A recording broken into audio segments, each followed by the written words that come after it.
Добро вечер. Добре дојдовте во ново издание на Отворено на телевизија Алфа. До кога ќе се гушиме? Дали локалната и извршната власт имаат мерки за справување со загадувањето или пак само шират популизам? Што се случува на водно? Зошто Скопје е во топ 10 загадени градови во Европа? На овие прашања вечерва барам одговор од моите гости. Невена Георгиевска од иницијатива О2, добро вечер, и Андреја Јанков од Го сакам водно.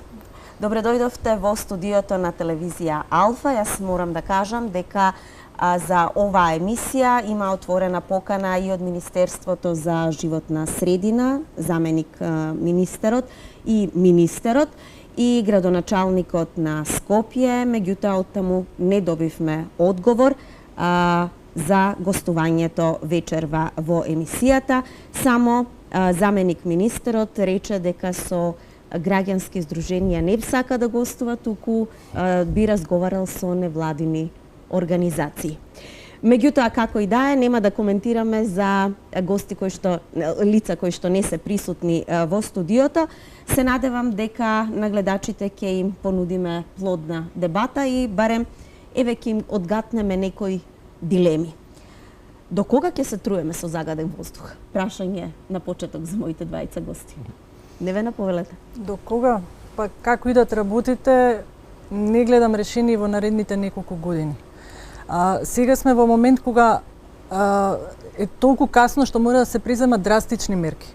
Значи, со она што сега го гледаме како мерки и најава, јас не верувам дека наредните години нешто би се променило. Дури не верувам ни дека ќе има некои 20% намалување. Значи, заменик министерот рече дека со тоа што е ставено како стратешка програма и со помалку пари, но со голема волја, они ќе направат за 2 години да се намали загадувањето до 50%. Со тие средства и со начинот како работат до сега, не верувам дека нешто може да се смени. Пред се, загадувањето е толку голем проблем и скап проблем. Значи, потребни се многу средства и потребно е храбро да се преземат чекори. Значи, мора да биде тие мерки да бидат ригорозни, сеопфатни, значи на сите оние што емитуваат загадување, не само во одредени области, дали собрајќа и домаќинства.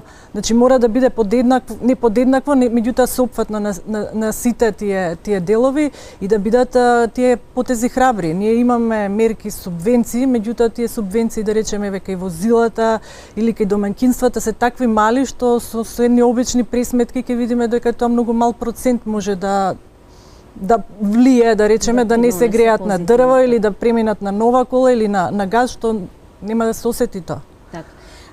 Дали повеќе во мерките кои ги понуди владата има популизам или пак реални беа мерките за решавање на проблем, меѓутоа нема желба или пак нема средства за да се спроведат? Па видете, тоа мислам дека е комбинација веќе од двете работи. Значи, едно е што буџетот веќе е смешен да се расправа, кој што е определен за борба против загадувањето. Тоа мислам дека ќе стане понатаму збор за тој смешен буџет. Меѓутоа, проблемот е и не само до властите, кои што сепак мислам дека популистички го гледат проблемот и гледат некои веднаш инстантни мерки кои што се само привидна шминка во поглед на комплексноста на проблемот.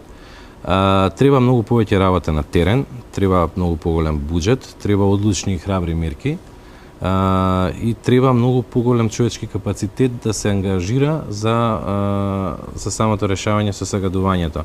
Исто така потребно и еден колективен дух, би рекол, на борба против загадувањето да се создаде кај самите жители на Македонија, пред се на Скопје и Тетово како најпроблематични градови, кои што особено во зимскиот период го имаат тој проблем со загадувањето. Овде би побарала од режијата да ја слушнеме изјавата на министерот за животна средина и просторно планирање Садула Дурако, кој ја даде вчера, запрашан како граѓаните, тоест како ова министерство ќе го реши проблемот со загадувањето. Доколку е подготвено од режијата да го слушнеме ставот на министерот. Сега јас не се бавам со граѓаните. Граѓаните може да се тужат. Знаете вие дека ние, Македонија, ние сме Швајцарија. Сега ние почнавме, еден чекор е напред и тоа. Работна група ќе се искочи, ќе каже како чекорите, кои чекори ќе се земеа. Сега тој е министер и не се бави со граѓаните. Граѓаните може да се тужат, а Македонија не е Швајцарија.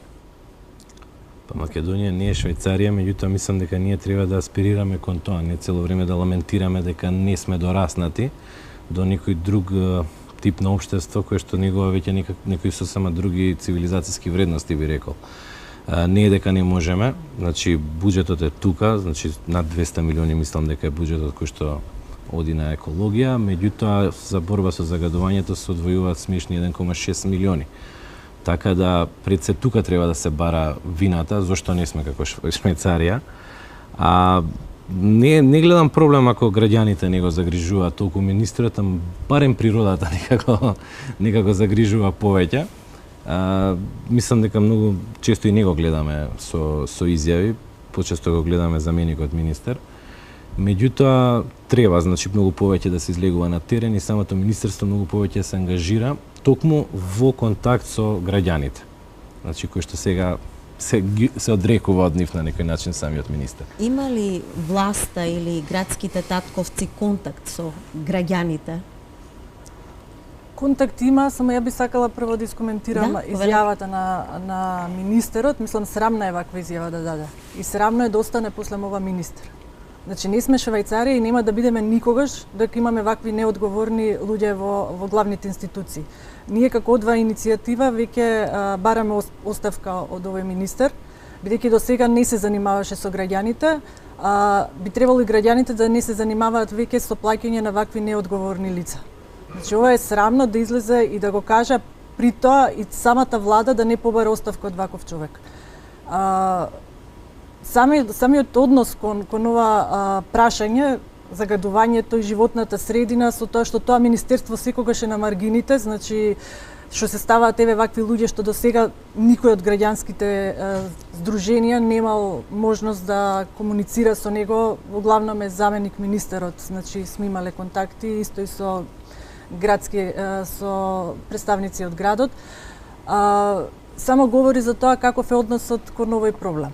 Значи, она што го кажа Андреј, точно е дека и граѓаните треба да почне секој да почне од себе, меѓутоа власта треба да прикаже подготвеност.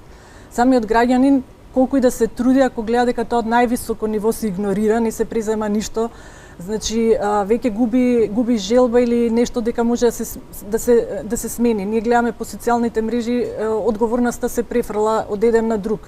Не се автомобилите, не се домаќинствата, индустриите се, значи да не се залажуваме, сите загадуваме. Значи почнувајќи од секој поединец па до индустриите. Меѓутоа во борбата треба да предначат државните институции и владата треба да покажат со пример дека се спремни да се соочат со овој проблем, значи да го стават стварно на приоритет како што заслужува, да законите кои се потребни, што сега им ги држат врзани рацете за да постапуваат по некои работи, треба да имаат приоритет во нивна промена или донесување на одредени закони кои фалат. И тука се и граѓаните. Значи мораме сите заедно да почнеме да работиме на овој проблем, затоа зашто веќе е прекасно. Ние ако сега не преземеме драстични мерки, за неколку години ќе имаме драстични резултати во поглед на заболувањата. Веќе ги имаме. Значи се шушкаат, се излегуваат со некои податоци, меѓутоа има податоци колку влијаат на пулмолошки, меѓутоа каде се податоците од спонтани абортуси, каде се податоците од стерилитет. Сите други болести со поврзани со она што го дишеме, што предизвикуваат разни мутации, понатаму што се случуваат со генерации, значи после 10-20 години кои ќе се откријат. Така да мислам дека многу несериозни сме кон овој проблем. Европа и другите почнаа значи да мислат ново уште пред 20 години. Ние сега сме дојдени во ситуација кога имаме вакви резултати, а се уште се однесуваме како да сме на почеток на овој проблем. Министерот вика има работна група. и ќе ја заврши работата. Да, како е она, ако сакаш нешто да не се сработи, направи работна група. Така. Од тоа што го извадив како податок од интернет, од 3,7 милиарди евра буџет за 2019 1,6 милиони евра се издвоени Тоа е за програмата. За програмата, да. А предсметките кои што ги направиле невладините организации само за анекс на договори се потрошени 117 повеќе пари отколку за загадувањето. Дали со овој буџет кој што го има 1,6 милиони евра, барем нешто може да се направи за да се намали загатувањето? Стои тоа дека нели не може да се направи преку ноќ, како што вели власта Македонија да биде Швајцарија, меѓутоа тоа не значи пак дека не треба се прави ништо.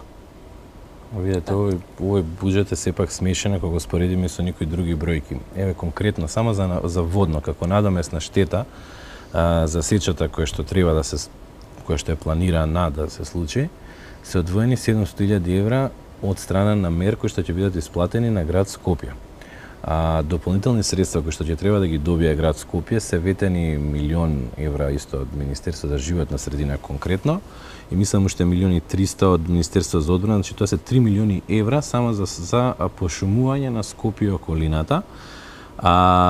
А во исто време се дадоа и 600.000 евра за хортикултурно редување на владини и државни објекти. Така да затоа оваа бројка од 1.600.000 за борба против аерозагадувањето е неваре смешна.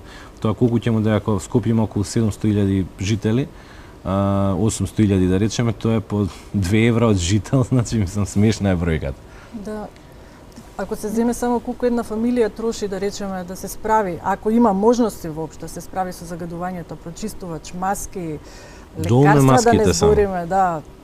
Мислам опрема на градинките со прочистувачи, училниците со прочистувачи. Значи тоа е само санирање на последиците, а не она што требало да се вложи за да не дојде, за да се спречи. Значи колку е реална желбата за решавање на проблемот, бидејќи секогаш во зима се тргнува или еве доцна есен се тргнува да се решава проблемот со загадувањето. Ние имавме некои мерни станици, дури покажува и за време на летниот период загадување во Скопје.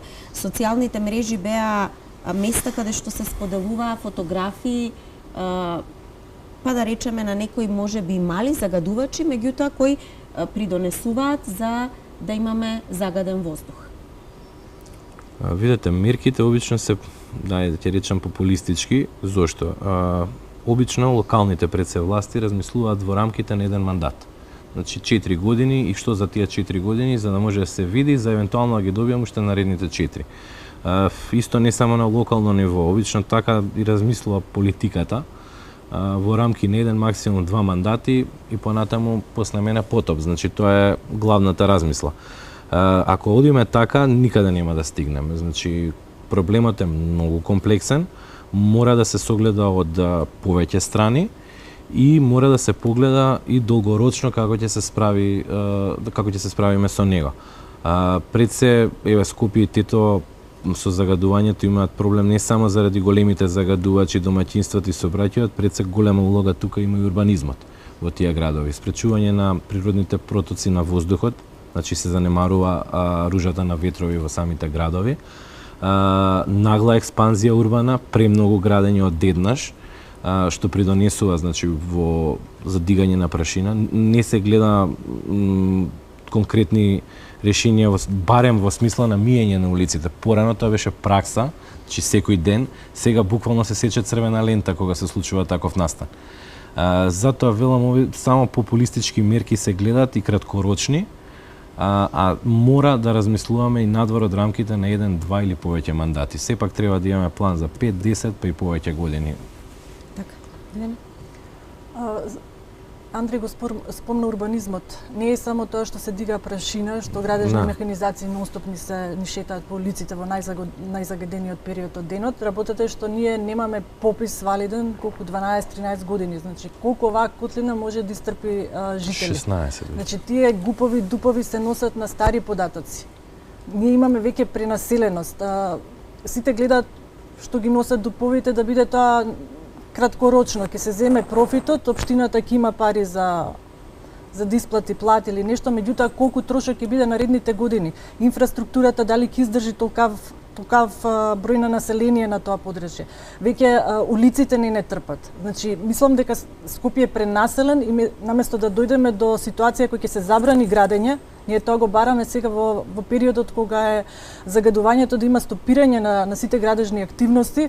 Меѓутоа, ја мислам дека нашиот град не може повеќе да абсорбира толку жители, толку пренаселеност и толку градење на станови и објекти. Мислам, мора да се направи долгорочен план како и што со овој град. Меѓутоа, не е само загадувањето во Скопје. Ајде, ако во Скопје имаме пренаселеност, тогаш што се случува во едно Кичево, што се случува во Струмица, што се случува во Кавадарци, во Куманово и во другите, нели, помали градови каде што исто така имаме големи бројки на PM10 честички во воздухот. Прво, не знаеа, еве во Источна Македонија за загадување, мислеа дека само Скопје е загадено, се додека не се поставија мерните станици. Прво имаше, нели, мерење, па тоа било пробно мерење, параметрите не биле точни, па после излезе дека се точни. Значи, постојат, претпоставувам, нели, тоа надлежните треба да го утврдат, нешто што ги загадува градовите низ Македонија. И не само и урбанизмот меѓутоа не е единствената. Точно, затоа и викам, во Скопје не е проблемот само еден.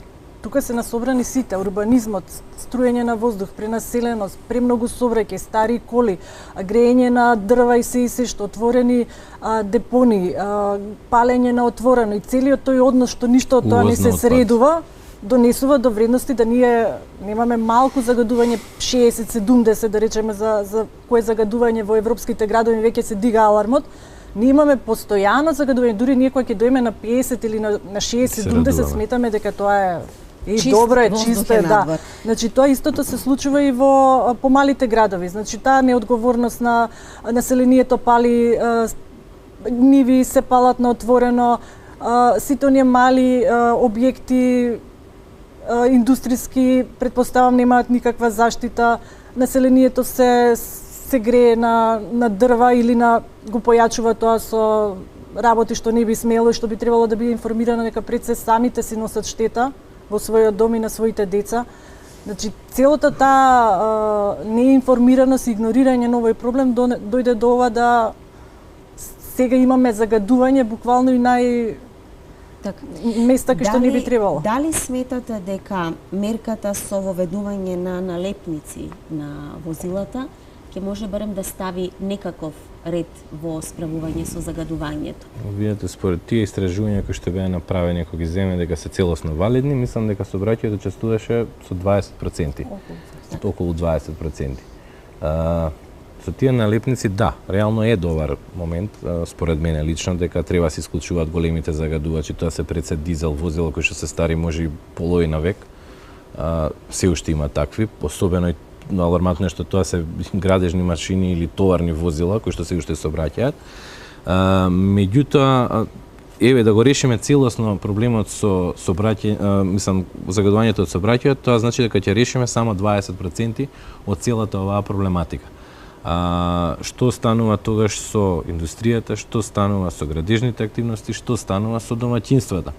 Мора да најдеме начин и тој проблем да биде решен. Например, ние во урбани средини, според мене, неприфатливо да имаме греење на дрва во развиена урбана средина. Едно е во рурално, а и тогаш треба да се користи, значи, или пелети или високо квалитетно дрво кое што е огревно дрво, а не буквално да се става стар намештај или се што за се зголеми таа некоја калориска вредност на грејниот материјал. Така да мора повеќе да се обрне внимание и на другите параметри, а не е само да речеме го решивме со браќето и толку завршува приказната. Така. Некои пресметки што беа направени нели за трите категории налепници е дека ако има 400.000 регистрирани возила во Република Македонија, 340.000 се постари автомобили над 10 години, значи тие автоматски би имале црвена налепница кои што не би смело да се возат во деновите кога е најзагадено. И тоа би значило дека луѓето на работа, еве конкретно во Скопје, би оделе или во Битола, каде што има градски превоз, би оделе со автобуси. Меѓутоа, од 3320 автобуси, 2500 се исто така стари над 10 години, кои што исто би имале црвени налепници, исто не би можеле да се обраќаат. И сега ние влегуваме од еден проблем во друг. Така што поделени беа мислењата за тие налепници, меѓутоа самиот факт што нели ако некаде во Европа се користат и нели го решаваат проблемот со загадувањето, дали сметате дека со ова е на еден начин мерка која што не е добро осмислена и која што не може е пресликана од некаде, меѓутоа не може да се испочитува или да се применува кај нас.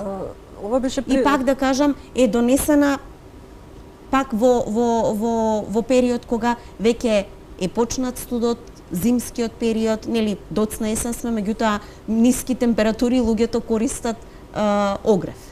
Иначе, оваа мерка беше најавена уште минатата година или на оваа година на почетокот. Така? Значи, колку време требаше овој закон да биде заглавен негде, па да дојде сега дури во собраниска процедура. Така. Значи, еве за еден закон што би требало еве на некој начин да помогне, влие, да помогне. 20%. Нас ни треба само една година да дојде до собраниска процедура. Во законот сигурно дека треба да се реагира, значи има освен налепниците имаше и други работи. Например субвенциите. Таму има субвенции, точно имаше наведено за хибридни, за електрични возила, меѓутоа еве би требало по мене, мислам, тие возила се 20. Ова е начин да се прикаже дека нешто се работи. Значи, без точни показатели и по-сеопфатно, ова нема да донесе големи резултати. Значи, кога субвенциите би биле многу поголеми, да се знае до тие 300.000 возила, да речеме на една година 100.000 се тргнат од возниот парк, со тоа што на тие ќе им се дадат субвенции, например, наместо за електрични, зашто да нема субвенции за автомобили по ниските категории, до 1000 кубици. Например, ако на еден човек му е нормално 3000 евра да потроши за стара кола, која да речеме за неколку години може ќе има и црвена налепница, ќе му носи додатни трошкови за одржување на тоа старо возило, да добие 5000 евра субвенции, 3000 што е спремен веќе да ги даде и 2000 некако да му се овозможат на кредит и на лизинг, да се направи луѓето да можат да дојдат до обнова на својот возен парк и да се види колку пари би требало да се дадат во тие субвенции. Затоа викаме дека овој буџет е многу мал за таа стратешка. Значи, треба да има многу посеопфатни со автобусите исто. Колку би не коштало ние да имаме добар транспорт. Значи, колку нови автобуси, линиите како да бидат смислени, и народот да доаѓа до одредени зони со автобус, со автомобил таму да го паркира, а во централното градско подрачје да иде со автобуси кои ќе бидат редовни,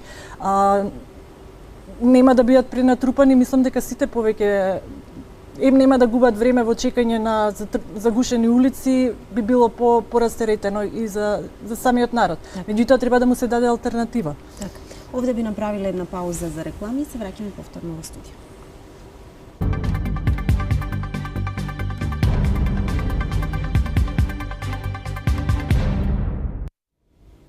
Невена Ѓорѓиевска, иницијатива О2 и Андреја Јанков го сакам водно гости вечерва во Отворено на Алфа. Законот за налепници го ево процедура, меѓутоа постојат ли начини за манипулација на тоа законско решение? Дали постојат? Секако дека во општество како нашево, секогаш има таква некоја... Прво тоа гледаме. Да, прво гледаме тоа како да го избегнеме. Меѓутоа, преска начнавме една интересна тема околу субвенционирањето. Не мора тоа да биде на нови возила, доволно и постоечките возила да има начин да бидат субвенционирани, да се направат на погон кој што помалку загадува, односно да преминат на газ. Значи, понатаму постојат и мерки како да се направи сообраќајот во градот, да биде попроточен во смисла за велосообраќај и јавниот превоз да има предност. Значи, ние во Скопје, мислам дека истите линии сообраќајат веќе повеќе од 20-30 години и не се менува потребата, значи, во населби каде што се зголемило бројот на население, се зголемиле индустријата, дури да речеме, или пак се зголемил протокот на луѓе кои што да таму на работа. Постојат области каде што и не постои воопшто автобуска постројка, нити па сообраќаја некаква линија. Така да, покрај обновата на возниот парк, мислам дека треба да се размислува и за сообраќајното решение во Скопје. Не е решение да се пробиваат нови сообраќајници, тунели или ширење на постоечките капацитети, туку баш напротив, позитивните примери од светот кажуваат дека тоа треба да се намалува. Значи, да се направи неисплатливо возењето на кола наспрема возењето со велосипед или користење на јавен сообраќај. Ние во Скопје за жал немаме ни трамвај, немаме ни метролинија, нешто што многу пати е најавувано, а се уште не е исполнето. Изборна програма секој се фали Апсолутно. Со метрото и трамвајот, уште не сме го виделе. Во однос на законите, да искоментирам дека ние знаеме да кажеме дека некои закони се европски, меѓутоа кај нас законите мора да бидат прилагодени како за наш народ. Мора да има стрикно казни таму каде што ќе се види можност за манипулации, треба веќе да се реагира во законот. Ако до сега некои закони се покажале дека не се добри, веќе треба да има измени да се реагира тука. И исто така не е само да имаме добар закон, треба и таа имплементација на законот да биде добра. Кај нас воопшто не се води контрола или ако имаме некои забрани, гледаме дека никој не ги почитува и никој не сноси одговорност. Значи мора да има постојано контрола, казни и одговорности ако тоа не се спроведува. И сите субвенции или сите мерки што се преземаат некако излегува дека самите власти прикажуваат работа. Значи доволно е тоа, преземавме мерки. Не е доволно да имаме само мерки, нас треба да не задоволи резултатот. Значи, кога веќе нешто се кажува, мора да има за толку време тој резултат и ако не се исполни, што? Дали некој ќе сноси одговорност за тоа? Дали некој, кога носи решение, е одговорен и сноси последици од тоа? Најзагадени населби во Скопје беа Ново Лисиче и Ѓорче Петров, меѓутоа мерните и Карпош, меѓутоа мерните станици во на овие места не работат. Сте добиле одговор зошто не работат или пак кога ќе проработат?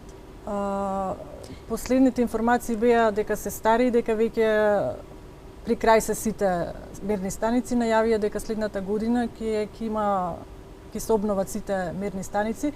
Меѓутоа, нас како граѓани што не загрижуваше? Значи, конкретно минатата година во Карпош имавме високи пикови на 2.5 PM частичките во вечерните часови. Тоа почна да се случува во август. Оваа година токму во тој месец тој сензор прекина да работи. Исто сега пред 13-12 ноември приметивме дека во утринските часови од 5 саат до 7 саат има голем високи вредности на отри, на озон. Поставивме прашање до Министерството, не добивме одговор, меѓутоа вчера гледам дека станицата веќе, мислам не станицата, тој сензор на станицата 3 дена веќе не работи. Како е можно, мислам, не е дека не работи, дека била заглавена нивна вредност, меѓутоа штом покажат вредности од денес станициве, сензориве се повлекуваат, дали на проверка или не, меѓутоа она што се осеќа, се гледа загадувањето, веќе научивме ние самите, не дека не ни требаат мерни станици, меѓутоа свесни сме сите веќе за проблемот, дека има загадување. Она што треба станиците да го покажат е тоа и да бидат што повеќе концентрирани, се знае точно на кои места веќе да почнеме да лоцираме од каде е загадувањето. Веќе постојат и паралелни мрежи од граѓани со своји мерни инструменти кои не се оние како акредитираните на Министерството, меѓутоа се добар показател кога би имале таква мрежа да се лоцира точно, поготово во летно време, кога немаме големо загадување, меѓутоа се гледа во една област дека има покачени неколку мерни инструменти покачуваат, тоа би требало институциите ги насочи во тој дел да видат што се случува. Значи, од тој поглед потребно е тоа информирање и би требало да работиме на тоа да имаме што повалидна мрежа на информации.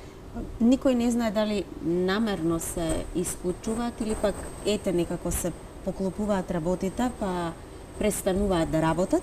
Меѓутоа, како тогаш ќе знаеме кога би требало да се активираат итните мерки, нели според тие протоколи што ги донеса, 2 дена требаше да биде последователни дена, 2 мерни станици да бидат регистрирани PM10 честички над 200 за да почнат да стапат на сила тие мерки. Па видете, апсолутно е потребна многу поголема работа на терен. Значи, инспекцијските служби треба да покрај мерните станици би требало да излегуваат и на терен да се земат примероци и истите да бидат испитани во лабораторија, кога што ми е мене познато, таква лабораторија во моментов нема. И затоа велиме дека е смешна онаа бројка на буџет кој што се предвидува, нема основни начини да се изанализира пред се од страна на самото министерство и инспекцијските служби, што точно и се случува на терен во дадени моменти, а врз основа на тоа и да се направи стратегија како со тоа на вистина и реално да се спротистават. Така да, многу пати знаеме за случаи каде што е реагирано и алармирано од самите граѓани да излезат инспекциите на лице место, а освен проверување, да речеме, на некои индустријски капацитети, дали има таа или бе интегрирана дозвола, реални примероци не се ни земаат, не се ни прави детална анализа, нити па реална проверка на состојбата на терен. Има многу шпекулации во јавноста дека во некои индустријски капацитети дури се печките ги палат со стари гуми, со лакирани стари мебели и така натаму. Меѓутоа, ниту еднаш немало во јавноста да се излезе, да се информира јавноста дека таму, барем излегле инспектори или не нашле ништо. Дали властите намерно замижуваат, сметате, пред тие проблеми само за да купат мир, да кажем? Конкретно за индустријските капацитети со интегрирана дозвола, надлежно е Министерството за животна средина и просторно планирање, меѓутоа они таму идат и добиваат податоци од мерните инструменти на самиот индустријски капацитет. Така да тука исто треба интервенција со законите и промена на законот, да има поригорозни и тоа да се врши во акредитирана лабораторија, значи самите инспектори да земат примероци. Оние што се помалите со бетока се општините. И големи ингеренции имаат општините во тој дел, меѓутоа општините немаат никаков капацитет. Мислам дека во Карпаш дали 1 или 2 инспектори се за излегување на терен. Информациите дека ги добиеме каснат или не се секогаш веродостојни, да речеме, може да се случи на 10 дена, 20 да имало некоја инспекција и тогаш да се пофала дека направиле инспекција, дека нашле нешто неотворено, меѓутоа она што го гледаат граѓаните и алармираат е многу повеќе од тоа. Мислам дека немаат доволно кадар самите општини и капацитет да се справат со овие работи. Баш заради тоа треба да се, значи самите локални власти многу поодговорно да се вклучат во решавање на овие работи. Заедно во соработка со другите, со Министерството за животна средина и со другите министерства потребни за решавање на различни проблеми. Да речеме, овие што се отворените депонии, значи тука имаме, знаеме, луѓе кои живеат таму, си палат неотворено кабли и сега доека се дислоцираат, тоа трае. Меѓутоа треба тие проблеми да се социјален мир на еден начин. Мораме да бидеме ригорозни и храбри.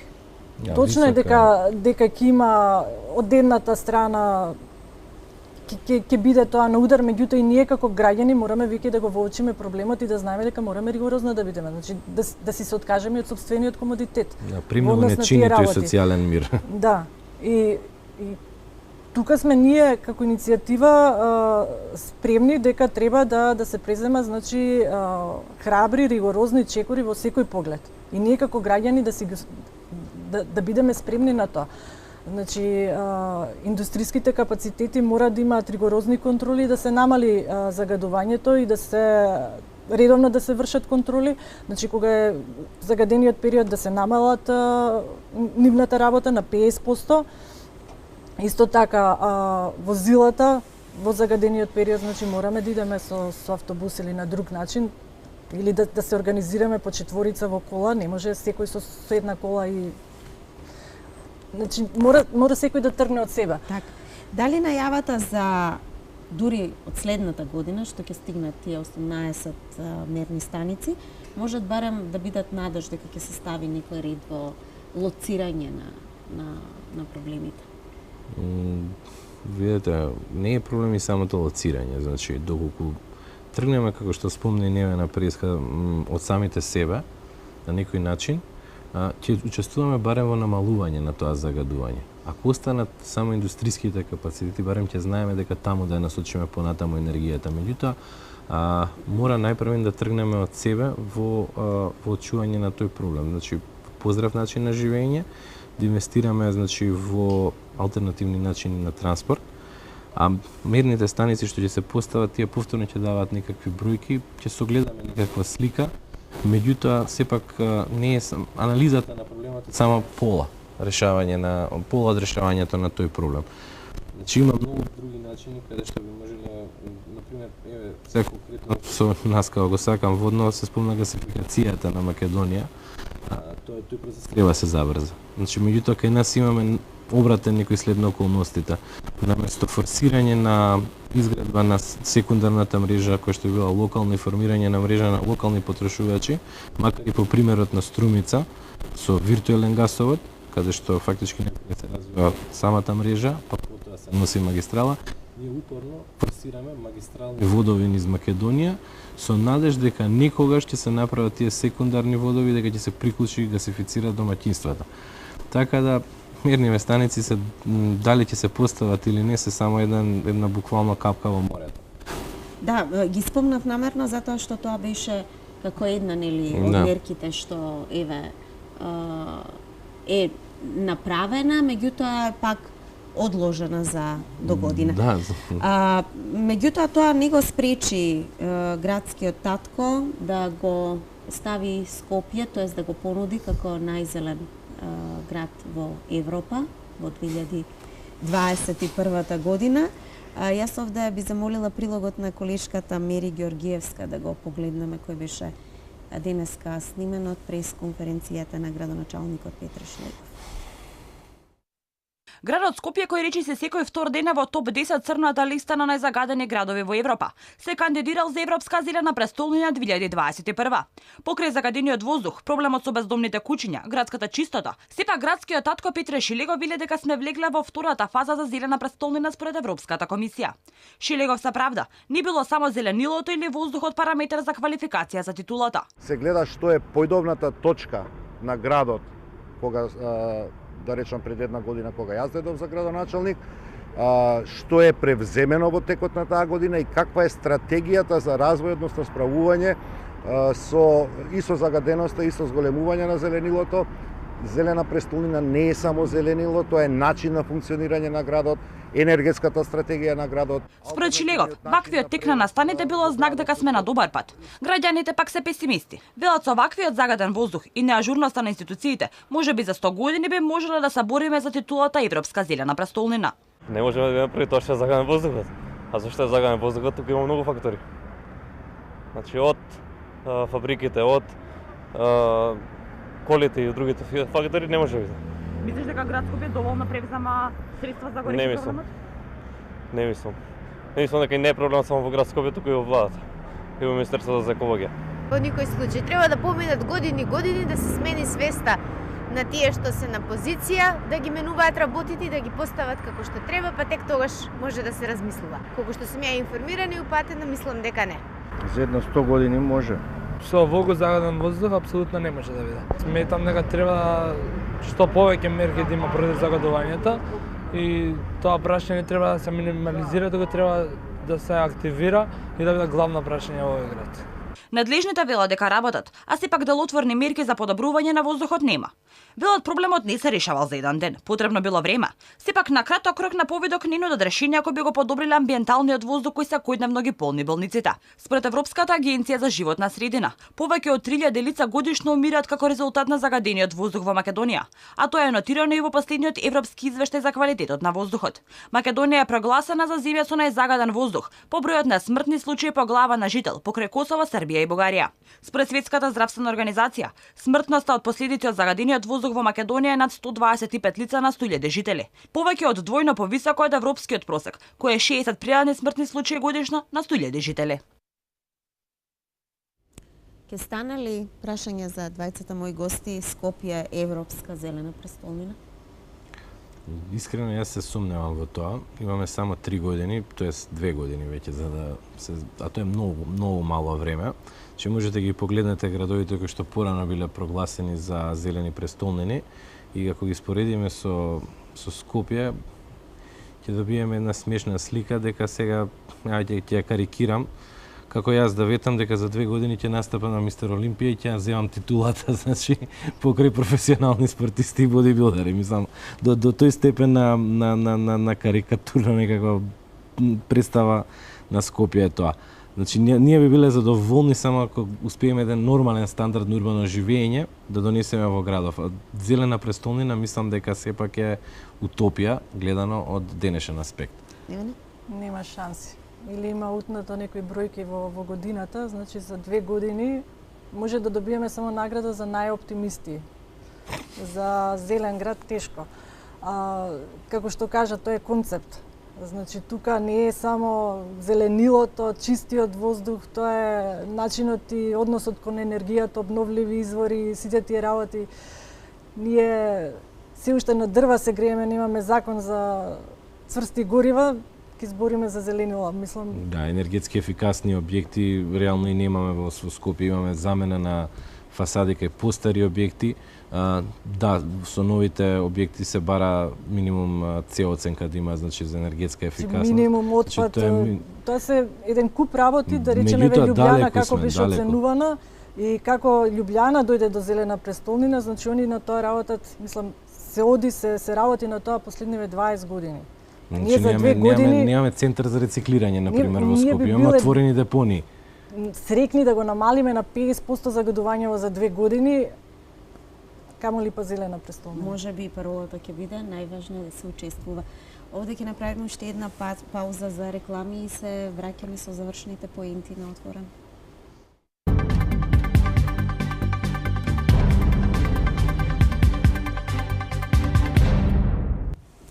Најавени тужби до државата и до Министерството за животна средина, невладини организации организираат онлайн петиции, граѓаните со своји инструменти мерат, споделуваат фотографии. Што ќе прави иницијативата ОДВА? Го сакам водно се занимаваат со друга работа, меѓутоа и тоа што вие сакавте да го спречите на водно апсолутно влијае на загадувањето во главниот град. Па видете, ние на водно спречуваме сепак изведба на дел од магистрален гасовод, кој што нема врска со секундарната и терцијалната мрежа во градот. Скопје од 97 година има газ, 21 година чекаме на развиена гасоводна мрежа која што би донела газ до домаќинствата пред се. Сега за сега се гасифицирани само болници, училишта, неколку индустријски објекти. Меѓутоа главните потрошувачи, односно домаќинствата, воопшто се уште не се гасифицирани. На сметка на тоа се оди на изведба на тој магистрален гасовод и се префрла вината неосновано кон нас, дека ние само водно да го жртвуваме и го решивме проблемот со загадување во цела Македонија. Тоа баш и не е така. Претходно го кажав баш и примерот со тие виртуелни гасоводи, не би се повторувал. Меѓутоа, на Скопје му е потребна таа развиена гасоводна мрежа, за еднаш конечно да се реши барем проблемот со грејење во главниот град. Не дека сакам да ги потценувам другите градови, далеку од тоа, меѓутоа сепак Скопје барем 1/3 од популацијата на Македонија живее во главниот град и живее со тие проблеми. Меѓутоа, исто така, треба се размислува и требало, веќе во минато време треба се зборува, дека и Тетово и Гостивар требале, по примерот на Струмица, да бидат гасифицирани веќе одамна, а магистралата само да се дојде да се приклучи на тие градови. Меѓутоа, тоа е една сосема друга проблематика и не би сакал сега да обременувам со тоа. Ние како иницијатива во моментот сме фокусирани на буџетот на Република Македонија и сакаме многу повеќе средства да се издвојат за овој проблем, да се стави неговиот приоритет на највисоко можно ниво и да се третира како таков. Ние исто така бараме од сите институции, одговорни лица, одговорно да се однесуваат, да излезат со конкретни чекори, да дадат пред себе рок дали тоа ќе го направат и за кога и да сносат одговорност ако тоа не го исполнат. Затоа зашто, како што кажав на почетокот, проблемот е голем, веќе касниме во неговото решавање и мора да се почне ригорозно со стопирање и редукција на сите извори на загадување. Јас ви благодарам што одвоивте вечерва време да бидете гости во Отворено на телевизија Алфа. Вам, почитувани гледачи, ви благодарам за вниманието. Ви посакувам пријатна вечер и убав викенд. Се гледаме повторно од понеделник. Секое добро.